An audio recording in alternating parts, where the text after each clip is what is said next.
இதுவெல்லாம் சிலையடா. நான் பெண்களை பற்றி சொல்றேன்டா, தருதலை. அங்க பாருடா, யோகம் ஒண்ணு உருண்டு வருது, புது கட்ட பிறண்டு வருது. அண்ணே, பொண்ணு ஊருக்கு புதுசு, முத்துக்கலைக்கு முறை பொண்ணு, பேரு மறிக்குழுந்து. ஓ, மறிக்குழுந்தா? ட்ரை பண்ணி பாப்போ. ட்ரை த ட்ரை.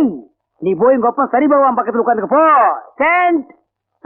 வீதியில போற சனியன வம்பு கிழக்குறீங்க. இது எதுல போய் முடிய போதோ?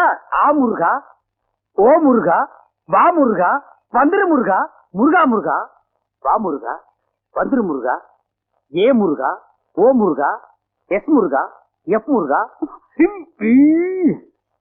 ஏன் ஐயோ, அறிவு இருக்கா? பொண்ணு உருண்டு வரும்போது இப்படி நந்தி மாதிரி நிக்கிறியே. பக்தி பரவசத்துல பொங்கிட்டேன் தாயே. ஆமாம்மா, எதுக்கு நீ இப்படி உருண்டு வர்ற? ஒரு பொண்ணு எதுக்கே உருளுவா? பொண்ணுங்க உருள்றதுக்கு இந்தியாவில் என்ன காரணமே கண்டுபிடிக்கல தாயே.